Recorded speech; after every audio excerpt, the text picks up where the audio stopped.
ঘরের নাম সর্ষে।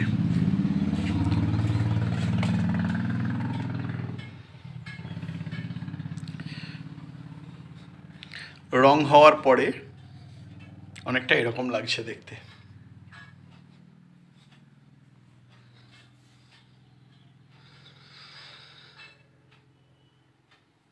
শুধু দেওয়াল নয়, মেঝেও রং করা হয়েছে।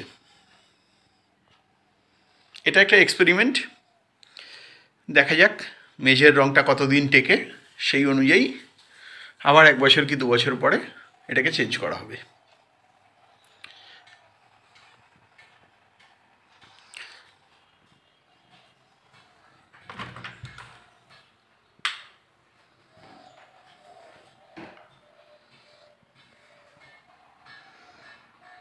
গিজার, ছোট্ট ওয়াশ মেশিন, এই হলো ওয়াশরুম।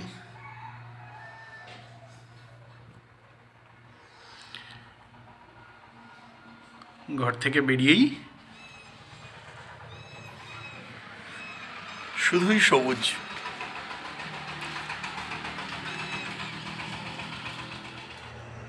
ঘরটির নাম পোস্ত।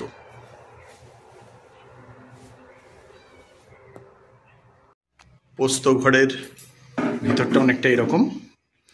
এই জানালাটা দক্ষিণ দিকে খোলে আর এই জানালাটা উত্তর দিকে খোলে।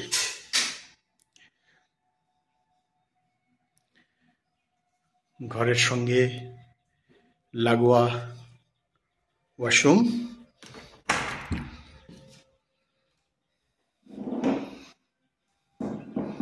গিজার আছে, এদিকে ওয়াশ বেসিন আছে, আপাতত বালতি এর উপর তুলে রাখা আছে। ঘর থেকে বেরোলেই আবার সেই খোলা ছাদ এবং তারপরে শুধুই সবুজ।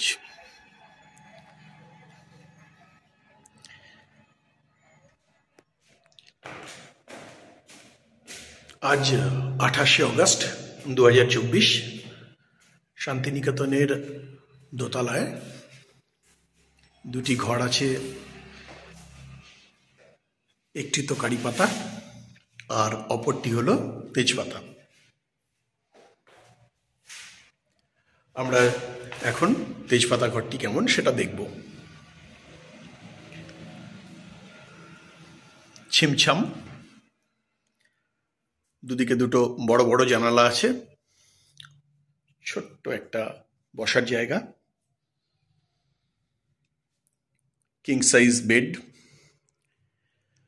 দুজন খুব ভালোভাবে থাকতে পারেন, বাচ্চা নিয়ে 3 জনও থাকা যায়। এদিকে ওয়াশরুম,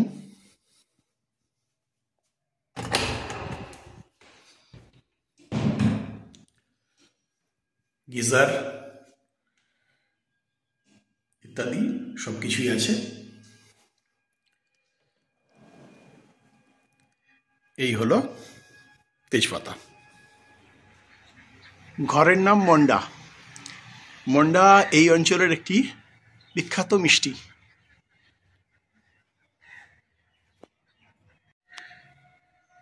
এই হলো ঘরের ভিতর। এই জানালাটা দক্ষিণ দিকে খোলে আর এই জানালাটা পূর্ব দিকে খোলে।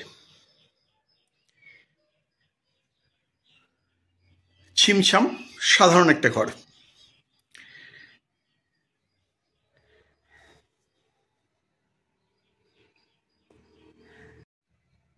এটা মন্ডা ঘরের ওয়াশরুম, ওয়েস্টার্ন টাইপ, গিজার ইত্যাদি সবকিছুই আছে।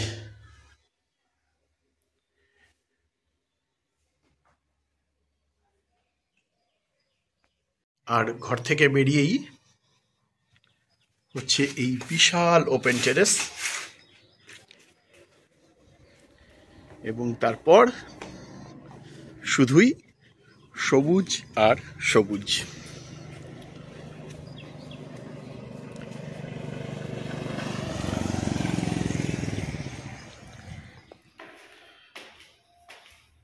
একতলা থেকে দোতলায় উঠেই খাওয়ার ঘর, তার সঙ্গে দুটি শোয়ার ঘর আছে। একটির নাম তেজপাতা, অপরটির নাম হচ্ছে কারিপাতা। কারিপাতা হলো ছোট্ট একটি ত্রিসজ্জার ঘর। খাটের মাপ 5 ফুট বাই 7 ফুট। এতদিন পর্যন্ত এই ঘরটি নন এসি ছিল। গরমকালে আমরা এই ঘরের বুকিং নিতাম না, কিন্তু এবছর থেকে এটা এসি হয়ে গেছে। এদিকে ওয়াশরুম, ওয়াশরুমে wash basin, western seat commode, geyser, মোটামুটি কাজ চালানোর মতো সব কিছুই আছে।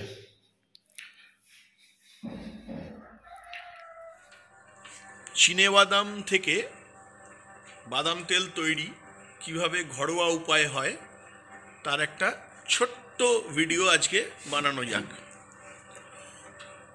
চিনেবাদাম এখানে রয়েছে, এটা হপার। চিনেবাদাম দেয়া হলো, বেশি পরিমাণে দিলে হপার স্টাক করে যায়। এখান থেকে এই যেটা বেরিয়ে আসছে এটা হচ্ছে খোল বা অয়েল কেক, আর ওই যে নিচে বেরোচ্ছে ডিপ ডিপ করে এটা হচ্ছে অয়েল। 100% বিশুদ্ধ চিনেবাদাম তেল। ঠিক আছে, এই তেলটা নিষ্কাশিত হওয়ার পরেই কিন্তু ব্যবহার করা যায় না। কি করতে হয়, এই তেলটাকে নিয়ে এইরকম একটি কাঁচের জারে রেখে দিতে হয়, এবং এটা প্রায় 14 থেকে 22 দিন এইভাবে রাখতে হয়। নিচে পিনাট বাটার সেটেল হয়ে যাচ্ছে, উপরের অংশটা হচ্ছে বিশুদ্ধ তেল। অনেক দিন ধরেই ভাবছিলাম চিনেবাদামের উপরে একটা ভিডিও তৈরি করব, আজকে করলাম। আর এই যে এই তেলটা তৈরি করা হয়েছে আজ সকালে, আর এইটা হয়েছে 10 দিন আগে। বোঝা যাচ্ছে আশা করি। শান্তিনিকেতন হোমস্টের একতলায় একটা 2000 স্কোয়ার ফিট মতো হল আছে। এটা বিভিন্ন ছোটোখাটো অনুষ্ঠানে আমরা ভাড়া দিয়ে থাকি। এই হল পেরিয়ে আছে হচ্ছে একটা কমন ওয়াশরুম, ওইদিকে হচ্ছে গাড়ি চালক ভাইদের জন্য একটা রুম, আর এই দিকে একটা ঘর আছে।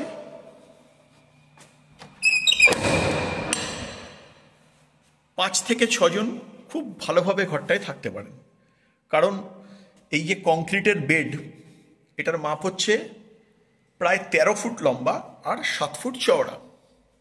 ঘরের দুদিকে দুটো জানালা আছে, একটা উত্তরে একটা পূবে।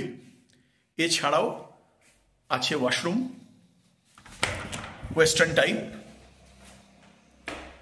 গিজার আছে শীতের জন্য। হ্যাঁ, ওয়াশ বেসিন এখানে নেই, সেটা আছে হচ্ছে বাইরের দিকে। আর ঘরে কোনো রকম আয়না নেই, আলমারি নেই, তবে জামা কাপড় টাঙানোর জন্য এই ধরনের হ্যাঙ্গার সিস্টেম অনেকগুলো করা আছে। একাধিক প্লাগ পয়েন্ট আছে এবং অবশ্যই ফ্যান আছে। এটা একমাত্র এই রুমটাই হচ্ছে শান্তিনিকেতনের নন এসি রুম। এই ঘরটায় গরমকালেও এসির দরকার পড়ে না, বেশ ঠান্ডা। শান্তিনিকেতনের বাগানে মাত্র 2টি বিদেশি গাছ আছে, তার মধ্যে এটি একটি। এ হলো থাইল্যান্ডের সবেদা।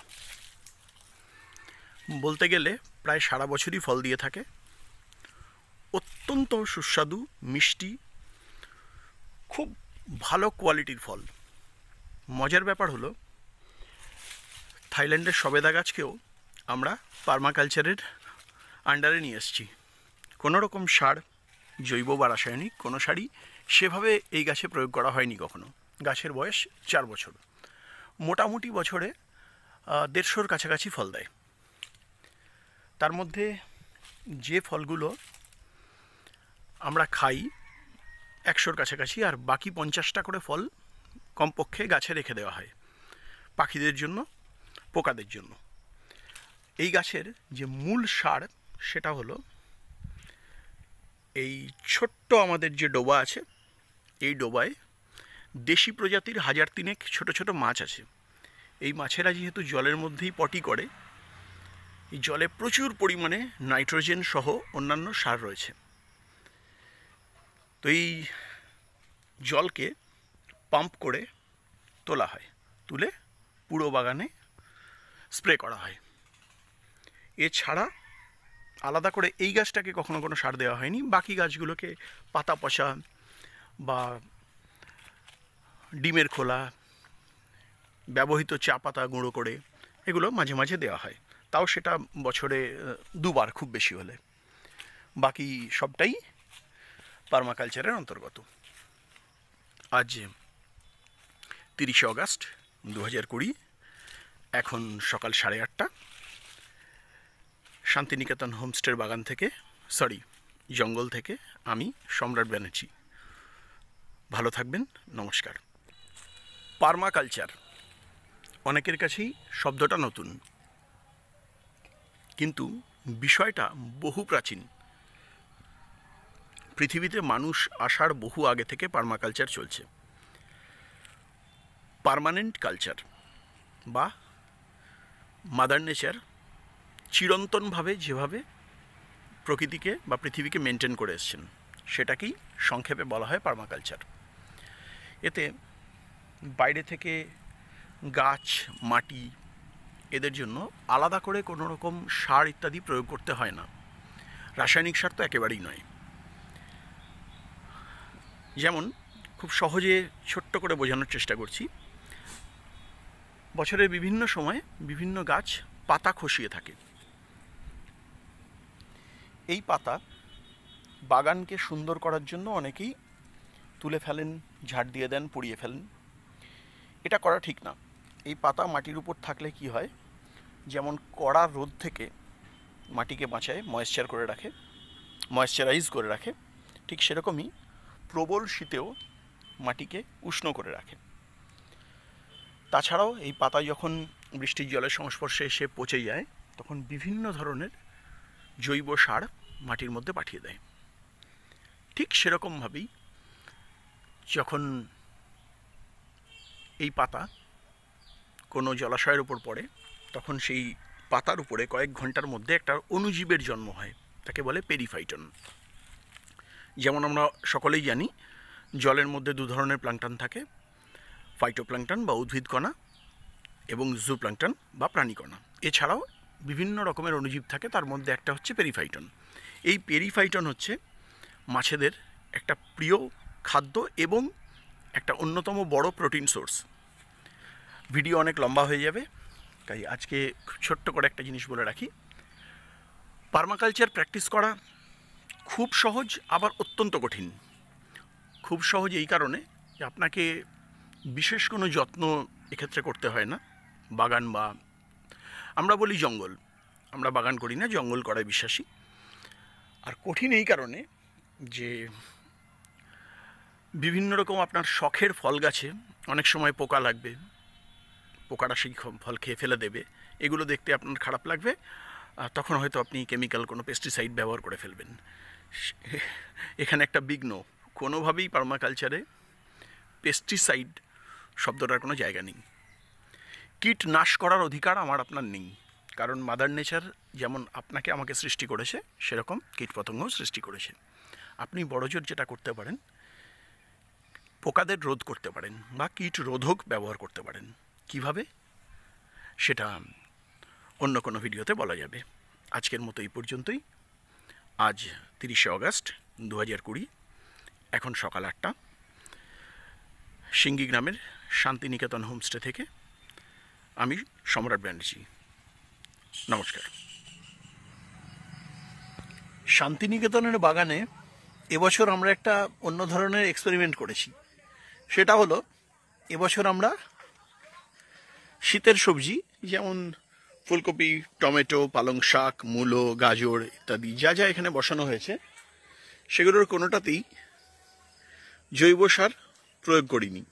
অন্যান্য বছর এই কিচেন গার্ডেনে আমরা জৈব সার অর্থাৎ গোবর জাতীয় সার প্রয়োগ করি, কিন্তু এবছর শুধুমাত্র মাছের চৌবাচ্চায় যে জল, সেই জল পাম্পের মাধ্যমে স্প্রে করে এই জমিতে দিয়েছি।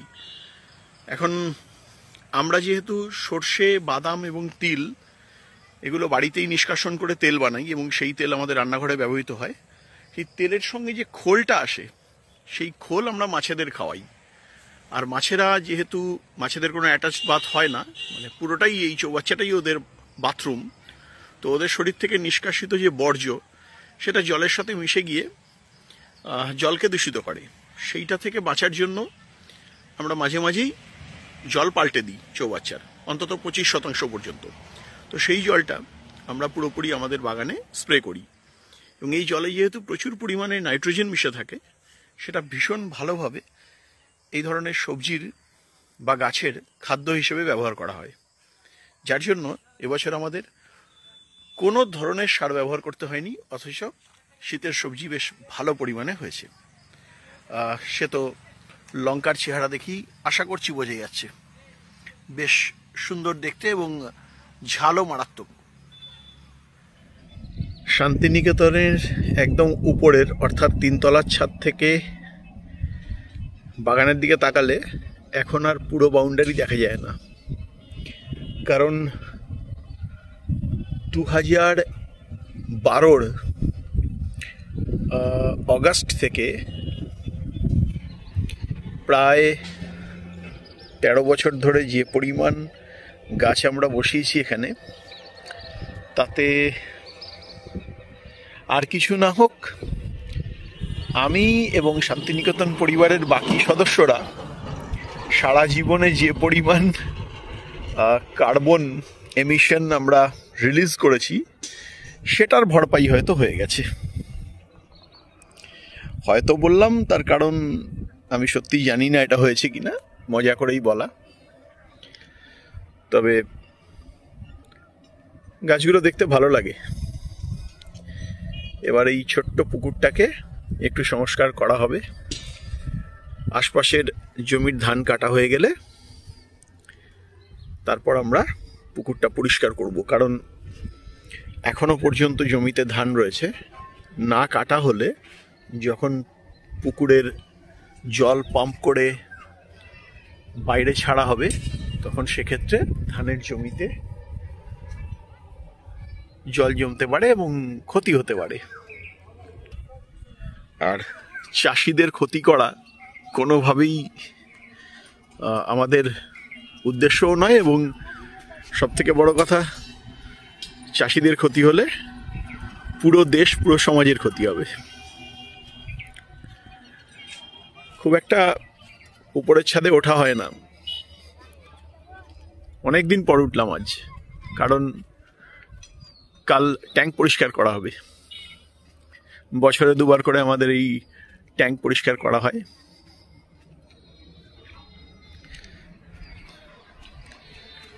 যখন এই বাড়ি তৈরি হয়েছিল আশপাশে একটাও বাড়ি ছিল না, এখন তো প্রচুর হয়ে গেছে।